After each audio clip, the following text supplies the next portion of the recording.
Bonjour, bonjour à tout le monde. C'est Woba Kanyopori. Ça fait un bout de temps que je n'ai pas fait de post. Je m'excuse pour ça, ça ne fait pas un problème. Et j'espère me rattraper avec cette vidéo parce que vous allez aimer. Je vais vous traiter un thème très intéressant, à savoir le patriotisme. Le patriotisme est un sujet qui m'a beaucoup passionné depuis le jour que j'ai lu l'histoire de Thomas Sankara. Quand j'écoute les Patrice Lumumba, quand j'écoute le Kwame Nkrumah, quand je lis Joseph Kizerbo, vraiment, depuis ces événements, le patriotisme me passionne. Oui, le patriotisme me passionne beaucoup.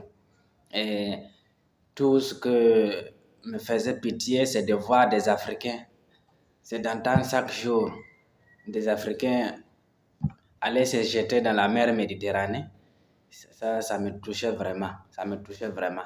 Avec les mouvements qui se sont enclenchés ces temps de pays de souveraineté, vraiment, je suis très, très heureux. Je suis très heureux. Et j'ai choisi de traiter le patriotisme avec vous.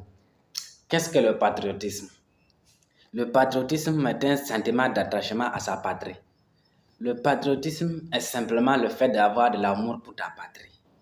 Le fait de se sentir fier d'être là où tu es né. Le fait de se sentir prêt pour défendre ta patrie, ton pays. C'est ça le patriotisme. C'est ça le patriotisme. Mais pour aller plus loin, le patriotisme est une philosophie politique qui a été prônée depuis la Grèce antique. C'était le patriotisme qui faisait la force de la civilisation grecque et de la civilisation romaine. Oui, c'était le patriotisme, si vous ne le savez pas. C'était leur secret. Mais attendez, je vous informe que le patriotisme n'a pas débuté dans la Grèce antique ou à Rome. Non, non, non. Le patriotisme existait depuis longtemps. Depuis la nuit des temps, le patriotisme existait. Comment? Je vais vous le démontrer tout de suite. Il fut un moment, que ce soit en Afrique ou partout dans le monde, si on voulait sanctionner quelqu'un, la sanction la plus grave qu'on l'on prenait, c'était l'exil. On cherchait la personne de ce gel, de son pays, de son village. On appelle ça l'exil. Ils considéraient cette sanction comme l'une des sanctions les plus dures. Et le concerné, celui qui a commis le crime, souffrait énormément à cause de cet exil. Il y a une très très belle œuvre intitulée Le monde s'effondre de Chinois à Québec. Vous voyez l'exemple du personnage principal au Congo qui était contraint de quitter son village parce que par mégarde, il avait tué quelqu'un, une personne dans le village. Vous voyez, durant tous ces moments, il a regretté, il a souffert. Il ne faisait que se rappeler de ses amis, de ses parents, de son pays natal.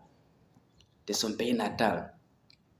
De façon naturelle, ça veut dire que depuis la nuit des temps, le patriotisme existait. Chacun se sentait fier et même était prêt à mourir pour sa patrie, pour son village. Et nous pouvons le constater avec ce que je viens de démontrer. C'était comme ça. Et les gens ont toujours combattu tous ceux qui veulent venir contrôler leur espace.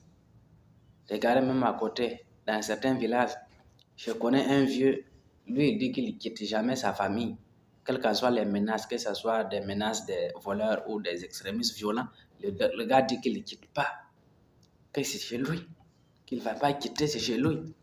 Vous voyez? Mais on ne sait pas qu'est-ce qui s'est passé et puis ce patriotisme a baissé dans l'être humain, surtout dans l'Africain. Surtout avec l'Africain, le patriotisme a baissé. Le patriotisme a baissé, on ne comprend pas. Regardez tous les pays, les grands pays. Je vous révèle ici que le patriotisme est un secret de prospérité. Tous les pays prospères ont pour secret le patriotisme. Dans mes recherches, il a été dit que tous les pays qui n'adoptent pas le patriotisme survivent difficilement. Oui, regardez les États-Unis, ils ont adopté le patriotisme. À l'heure actuelle, quand on parle de patriotisme, on ne peut pas épargner les États-Unis, la Russie, la Chine, la Corée du Nord. Waouh!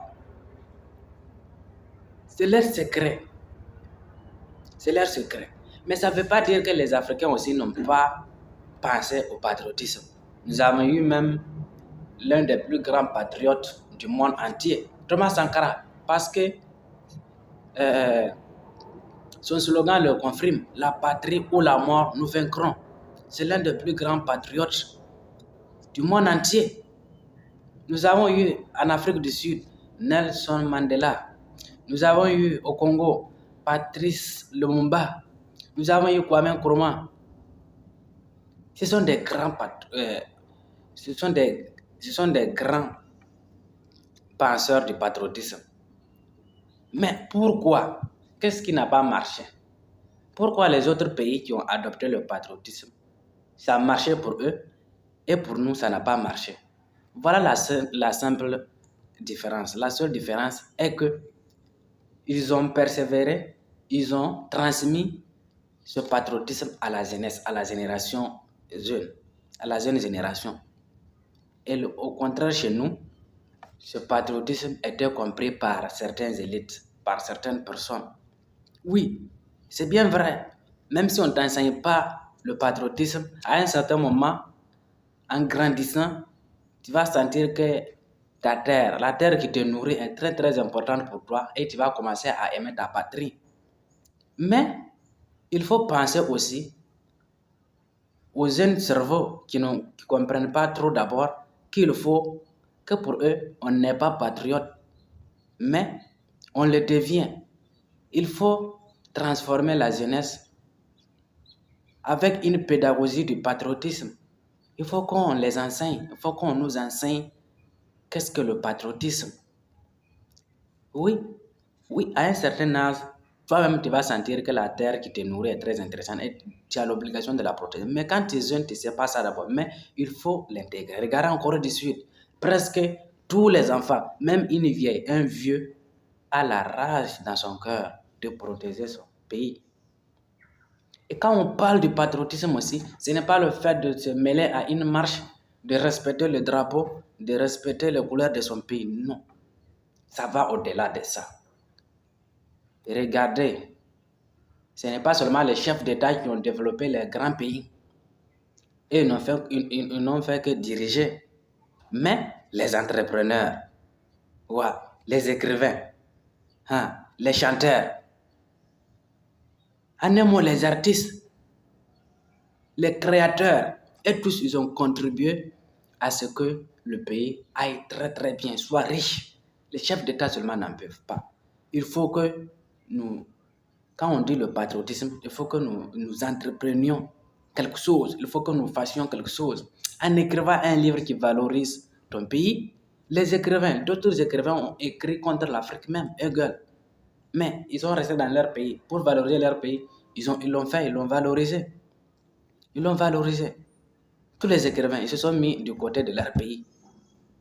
Pourquoi nous aussi, nous n'allons pas le faire? Donc, en ce moment du XXIe siècle, où les pays commencent à prendre leur souveraineté, nous devons repenser autre forme de patriotisme. Le patriotisme ne va plus rester à parler, oui, je suis fier d'être, je suis fier de... non, nous ne devons plus rester là-bas. Qu'est-ce qu'on doit faire? C'est pour ça que j'ai créé le groupe, l'équipe Vision Pyramidal Team, pour que nous réfléchissions sur quoi faire pour les Africains. Qu'est-ce que nous allons faire pour valoriser notre Burkina, notre Afrique? Oui, il est temps maintenant de le faire. Ce n'est plus au moment de dire je suis fier de l'être sans rien faire. Tu n'es pas chanteur, tu n'es pas un chanteur, tu n'es pas enseignant, tu n'enseignes pas. À l'heure actuelle, tout ce que nous devons faire, c'est de faire quelque chose pour la bonne marche de notre peuple. C'est ce que nous devons faire. Avec le patriotisme économique, on peut tolérer parce que dans un pays, lorsqu'il y en a assez, on peut se permettre d'aller placer partout dans le monde son argent. Mais qu'est-ce que nous pouvons faire sans patriotisme éducatif? Si les enseignements de Thomas Sankara, de Patrice Lumumba, de Kwame Nkrumah, de Joseph Kizerbo ont été pris au sérieux et enseignés comme une matière fondamentale et enseignés à la jeunesse, à l'heure actuelle, je pense que c'était bien. C'était bien.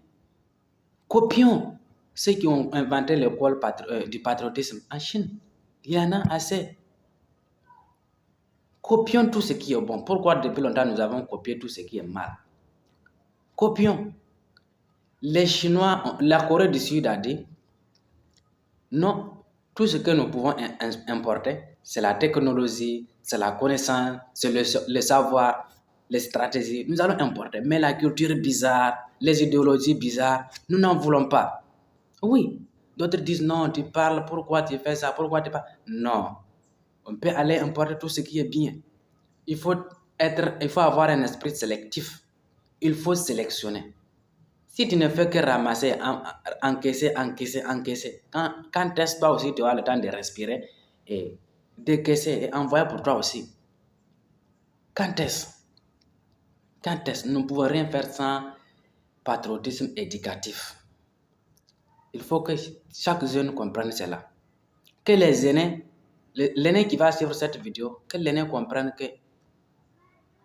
il doit prendre ses responsabilités, enseigner, faire de telle sorte que ses petits frères aussi sachent qu'est-ce que le patriotisme. Les Rousseau ont dit, les Jean-Jacques Rousseau ont dit, l'objectif principal d'un enseignant, c'est de faire aimer la patrie. C'est de faire de telle sorte que les jeunes, le peuple aime la patrie. C'est ça l'objectif principal. Regardez même, prenez l'exemple des professeurs. Lorsqu'un professeur fait tout pour que vous aimez sa matière, automatiquement vous l'aimez. Donc, l'objectif principal, tout ce que nous avons à faire, c'est de faire aimer notre peuple. D'autres personnes l'ont fait. Ils ont fait de leur pays le centre du monde. Et les gens partent faire le pèlerinage. Et nous devons faire autant. Et je suis vraiment très très content des coachs africains, de tous les entrepreneurs africains qui ont commencé à former la jeunesse, les apprendre qu'on peut rester ici et devenir vachement riche. Oui, c'est bien vrai que chacun veut tracer son chemin, mais je suis très très fier des idées selon lesquelles il faut rester ici et devenir vachement riche. Que ce qui s'est passé de l'autre côté, ça peut se passer ici aussi. Et je suis très très fier de ça. Je suis très très fier de ça. Et c'est pour ça que j'ai fait cette vidéo aussi. C'est parce que d'autres personnes ont fait que c'est bon et que moi aussi je viens le faire ici. C'est parce que j'ai été inspiré de Omotunde, le patriotisme de Omotunde, que je viens aussi livrer ces idées ici. Omotunde nous a dit, il y a des matchs qu'on ne peut pas jouer à l'étranger, il faut jouer ça, l'économie. Il faut que aussi l'argent rentre dans nos poches. Regardez nos yeux. On peut transformer les yeux, c'est ce qu'Omotunde a dit. Je répète ces mots. Les jus, les bissap, les nyamakou, tout ça on peut faire. Et boire ici. Et boire. Mais un jour j'étais découragé de voir des jeunes filles tourner en train de faire la promotion de la cigarette. Hein? Est-ce que vraiment nous avons besoin de ça dans notre développement? Non. Non. Et j'ai eu à dire qu'un entrepreneur sans patriotisme n'est qu'un impérialiste. Qu'est-ce que tu peux faire pour la jeunesse africaine sans connaître l'histoire de l'Afrique? Ce que nous devons faire encore, c'est d'aller comprendre l'histoire de l'Afrique. C'est d'aller comprendre vraiment l'histoire de l'Afrique avant de venir apporter quelque chose aux Africains. Tu ne peux pas venir m'apporter quelque chose sans connaître mon besoin. Ce n'est pas possible. Donc, c'est ce que nous devons faire. Chère jeunesse, suivez cette vidéo et recevez. Je pense que c'est une vidéo qui va vraiment vous changer, qui va vraiment vous faire penser, vous faire prendre des décisions. J'ai créé le groupe Vision Pyramidal Team, l'équipe Vision Pyramidal Team, afin que nous réfléchissions et que nous fassions quelque chose. Omoton a dit, tous nos groupes WhatsApp, ce sont des murs de lamentation. C'est ce qu'on nous a fait et ce qu'on nous a pas fait. Mais il n'y a pas un groupe qui parle d'investissement. Qu'est-ce que nous allons construire de grand? Il n'y a pas. Il est temps de le faire maintenant. Et Vision Pyramidal Team a été mis au point pour cela. Nous allons se former d'abord au patriotisme. Prenez par exemple les livres des Indiens, les Védas. Le patriotisme est au cœur de leur enseignement. Les Chinois, le patriotisme est au cœur de leurs enseignements. On ne peut rien faire sans patriotisme éducatif. C'est pour ça que j'ai fait cette vidéo. C'était Woba Kanyopori. Merci à vous. Partagez cette vidéo, ça va sauver beaucoup de personnes. À la prochaine.